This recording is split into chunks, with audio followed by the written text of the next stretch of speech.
Hello everyone, welcome to success with Rai academy.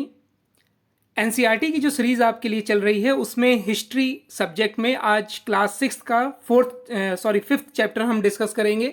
और chapter का नाम है क्या बताती हैं हमें किताबें और कब्रें। तो दुनिया के प्राचीन ग्रंथों में एक, देखिए आपने चार वेद सुने होंगे और वेद चार हैं भी। पहला है ऋग्वेद, सामवेद, यजुर्वेद और अथर्ववेद। अगर हम सबसे पुराने वेद की बात करें तो वो है ऋग्वेद, जिसकी 350 साल पहले 3500 साल पहले रचना की गई थी। ऋग्वेद में 1000 से ज्यादा प्रार्थनाएं हैं जिन्हें सूक्त कहा गया है। सूक्त का क्या मतलब होता है? सूक्त यानी कि अच्छी तरह से बोला गया। ये विभिन्न देवी देवताओं की स्तुति में रचे गए थे, यानी कि उनके सम्मान में, उनकी प्रार्थना में रचे गए थे। वो तीन देवता कौन से हैं? वो हैं अग्नि, इंद्र और सोम। अग्नि आग के देवता को कहते थे, इंद्र जो युद्ध के देवता माने जाते थे या फिर वर्षा के देवता माने जाते थे, सोम जो एक पौधा है जिसमें इस पौधे से एक खास पेय बनाया जाता है। वैदिक प्रार्थना की रचना ऋषियों ने की थी। आचार्य विद्यार्थियों को इन अक्षरों, शब्दों और वाक्यों को बांटकर सस्वर पाठ द्वारा कंठस्थ करवाते थे। अधिकांश सूक्तों के रचयिता सीखने और सिखाने वाले पुरुष थे। कुछ प्रार्थनाओं की रचनाएं महिलाओं ने भी की थी। ऋग्वेद की भाषा प्राक संस्कृत और वैदिक संस्कृत कहलाती है। अब संस्कृत और अन्य भाषाएं। संस्कृत भाषा भारोपीय यानी कि भारत और यूरोपीय भाषा परिवार का हिस्सा है। भारत की कई भाषाएं हैं जैसे असमिया, गुजराती, हिंदी, कश्मीरी, सिंधी। एशियाई भाषाएं जैसे फारसी, यूरोप की बहुत सी भाषाएं जैसे अंग्रेजी, फारसी, जर्मन, यूनानी, इतावली, स्पेनिश आदि इसी परिवार से जुड़ी हुई हैं। उन्हें एक भाषा परिवार इसलिए कहा जाता है क्योंकि आरंभ में उनके कई शब्द एक जैसे थे। उदाहरण के लिए मातृ यानी कि संस्कृत का शब्द है, माँ हिंदी का शब्द है और मदर अंग्रेजी का शब्द है। जिन जो किताबें हम पढ़ते हैं या तो वो लिखी जाती थी या फिर छापी जाती थी। ऋग्वेद का उच्चारण किया जाता था और श्रवण किया जाता था, ना कि पढ़ा जाता था।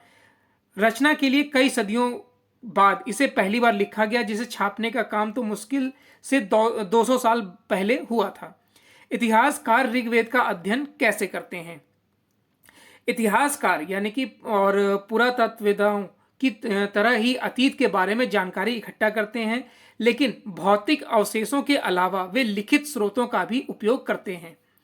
ऋग्वेद के कुछ सूक्त वार्तालाप के रूप में हैं। विश्वामित्र नामक ऋषि और देवियों के रूप में पूजित दो नदियां व्यास और सतलज के बीच यह संवाद एक ऐसा ही सूक्त है, यानी कि इन दोनों के बीच जो आपसी बातचीत होती थी जिसे सूक्त का अंश माना जाता है, वो बातचीत यहां पर दिखाई गई है। आप इसे देख सकते हैं या स्क्रीनशॉट ले सकते हैं। फिर है मवेशी, घोड़े और रथ। ऋग्वेद में मवेशी, बच्चों खासकर पुत्रों और घोड़ों की प्राप्ति के लिए अनेक प्रार्थनाएं होती हैं। घोड़ों को लड़ाई में रथ खींचने के काम में लगाया जाता था। इन लड़ाइयों में मवेशी जीत कर लाए जाते थे, यानी जब दो लोग लड़ते थे और एक जीत जाता था तो उनके मवेशियों को वो ले आते थे। लड़ाइयाँ वैसे जमीन के लिए भी लड़ी जाती थी, चारगाहों के लिए लड़ी जाती थी, फसलों के लिए लड़ी जाती थी। कुछ लड़ाइयाँ पानी के स्रोतों और लोगों को बंदी बनाने के लिए भी लड़ी जाती थी। युद्ध जीते गए धन का कुछ भाग सरदार रख लेते थे, यानी कि जो हेड होते थे वो रख लेते थे। कुछ पुरोहितों यानी ब्राह्मणों को दे दिया जाता था और बाकी पैसे आम जनता को बांट दिए जाते थे। और जो पैसे का एक हिस्सा यज्ञ के लिए भी रखा जाता था, आग की आहुति देने के लिए दी जाती थी और देवी देवताओं को के नाम पर रखा जाता था। घी, अनाज और कभी कभी जानवरों की भी आहुति दी जाती थी। अधिकांश पुरुष इन युद्धों में भाग लेते थे। कोई स्थानीय सेना नहीं होती थी, लेकिन लोग सभाओं में मिलते जुलते थे और युद्ध व शांति के विषय में सलाह मशवरा करते थे। वहां ये ऐसे लोगों को अपना सरदार चुनते थे जो बहादुर और कुशल योद्धा होते थे। लोगों की विशेषता बताने वाले शब्द। लोगों का वर्गीकरण काम, भाषा, परिवार, समुदाय, निवास स्थान या सांस्कृतिक परंपरा के आधार पर किया जाता रहा है, जो आज भी होता है। ऋग्वेद में लोगों की विशेषता बताने के लिए कुछ शब्दों को देखा जाता था। ऐसे दो समूह थे जिनका वर्गीकरण काम के आधार पर किया जाता था। पुरोहित, जिन्हें ब्राह्मण कहा जाता था, तरह तरह के ये यज्ञ कराते थे और अनुष्ठान कराते थे। और दूसरे लोग थे राजा, यानी कि आप कह सकते हैं क्षत्रिय और ब्राह्मण। ये राजा वैसे ही थे जिनके बारे में हम आगे पढ़ेंगे। और जाहिर सी बात है कि जब राजा मर जाता था यानी उसकी मृत्यु हो जाती थी तो उसका पुत्र अपने आप शासक बन जाता था। जनता या पूरे समुदाय को दो शब्दों का इस्तेमाल होता था। एक था जन, जिसका प्रयोग हिंदी व अन्य भाषाओं में आज भी होता है। दूसरा शब्द था विश, जैसे वैश्य शब्द निकला है। इस विषय पर हम नेक्स्ट क्लास में चैप्टर में यानी कि 6th चैप्टर में पढ़ेंगे। ऋग्वेद में विश और जनों के नाम मिलते हैं, इसलिए हमें पुरुजन या फिर विश, भरतजन या विश, यदुजन या विश जैसे उल्लेख मिलते हैं। जिन लोगों ने इन प्रार्थनाओं की रचना की वे कभी कभी खुद को आर्य कहते थे तथा अपने विरोधियों को दास या दस्यु कहते थे। दस्यु वे लोग होते थे जो यज्ञ नहीं करते थे और शायद दूसरी भाषाएं बोलते थे। बाद के समय में दास यानी कि स्त्रीलिंग दासी हो गया, शब्द का मतलब गुलाम हो गया।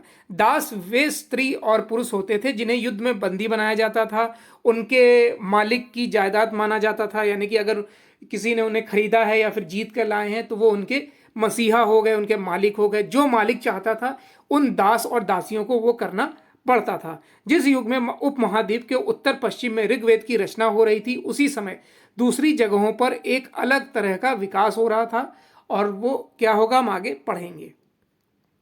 खामोश प्रहरी कहानी महापाषाणों की। देखिए कई इसमें पिक दिखाई गई हैं।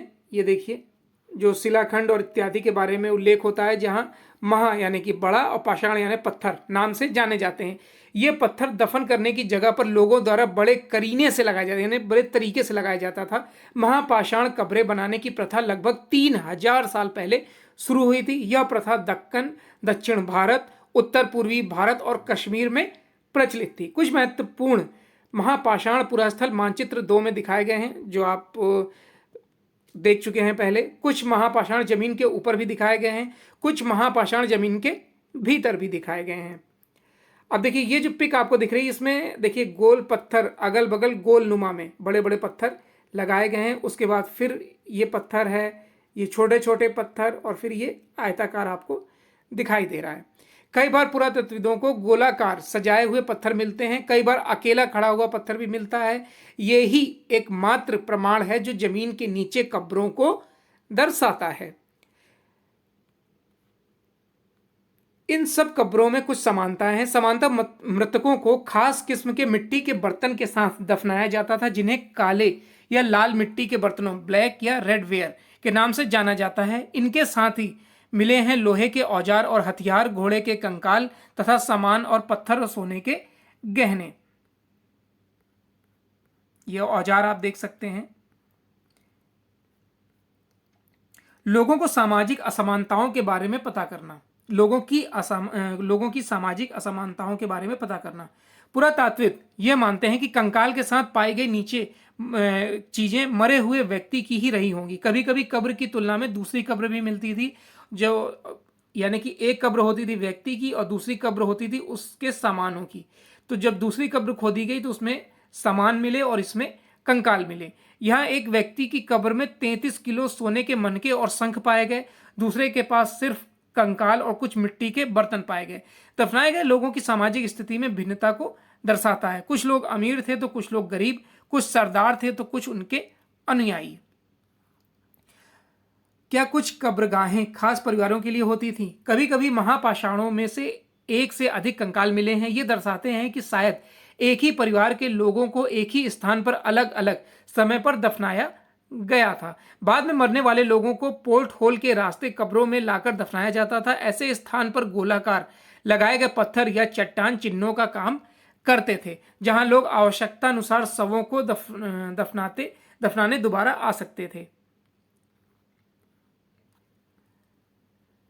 क्या बताते हैं हमें कंकालों के अध्ययन? छोटे आकार के आधार पर एक बच्चे के कंकाल को आसानी से पहचाना जा सकता है, लेकिन एक बच्चे और बच्ची के कंकाल के बीच कोई फर्क नहीं किया जा सकता है। कभी कभी लोग कंकाल के साथ मिले सामानों के आधार पर इसका अंदाजा लगा सकते थे, क्योंकि क्या होता था कि एक कंकाल ऐसा मिलता था जो सिर्फ कंकाल होता था और दूसरा कंकाल ऐसा मिलता था जिसके शरीर पर गहने होते थे। तो गहनों से अंदाजा ये लगाया जा सकता था कि ये महिलाओं के हैं।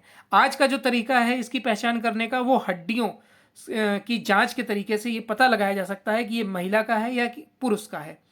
आज से लगभग 2000 साल पहले चरक नाम के एक प्रसिद्ध वैद्य हुए थे। उन्होंने चिकित्सा शास्त्र का पर चरक संहिता नामक किताब लिखी थी। वे कहते हैं कि मनुष्य के शरीर में 360 हड्डियां होती हैं, जबकि आधुनिक शरीर की रचना विज्ञान कहता है कि 206 टाइप की हड्डियां होती हैं। संभवतः चरक ने अपनी गिनती में दांत, हड्डियों के जोड़ और कार्टिलेज को भी जोड़ा होगा। इनाम गांव के लोगों के काम धंधे। इनाम गांव में पुरातात्विकों को गेहूं, जौ, चावल, दाल, बाजरा, मटर, तिल के बीज मिले हैं। कई जानवरों की हड्डियां भी मिली हैं। कई हड्डियों पर काटने के निशान से यह अंदाजा लगाया जा सकता है कि मनुष्य उन्हें खाते होंगे। गाय, बैल, भैंस, बकरी, भेड़, कुत्ता, घोड़ा, गधा, सुअर, सांभर, चितकबरा, हिरण, कृष्ण मृग, खरहा, नेवला, चिड़िया, घड़ियाल, कछुआ, केकड़ा, ये सब इन सब मछलियों तक की हड्डियां पाई गई हैं। ऐसे साक्ष्य मिलते हैं कि बेर, आंवला, जामुन, खजूर और कई तरह की रस भरियां एकत्र की जाती थीं। अब अन्यत्र यानी कि स्पेशल जो पॉइंट है, एटलस में चीन में जब हम देखेंगे तो 3500 साल पहले हम यहाँ की लेखन कला के बारे में जानेंगे, जो सबसे पुराना उदाहरण माना जाता है। यह जानवरों की हड्डियों पर लिखा गया था। इन्हें भविष्यवाणी करने वाली हड्डियां कहा जाता है, क्योंकि यह मान्यता थी कि ये भविष्य बताती हैं। राजा लोग लिपिकारों से इन हड्डियों पर सवाल लिखवाते थे। क्या वे युद्ध जीतेंगे? क्या फसल अच्छी होगी? उन्हें पुत्र होगा? फिर इन हड्डियों को आग में डाल दिया जाता था, जहां इनमें गर्मी से चटक कर दरारें पड़ जाती थीं। भविष्यवक्ता इन दरारों को बड़े ध्यान से देखकर भविष्यवाणी करने की कोशिश करते थे। जैसा शायद तुम भी बोला गया है कि भविष्यवाणी कभी कभी गलत हो जाती है। ये राजा शहरों में महल बनाकर रहते थे। उन्होंने बेशुमार दौलत इकट्ठा कर ली थी, जिनमें बड़े बड़े नक्काशी किए हुए कांसे के बर्तन शामिल थे, लेकिन वे लोहे का इस्तेमाल करना नहीं जानते थे। आगे ये क्वेश्चन दिए गए हैं, आप चाहें तो इसे देख सकते हैं।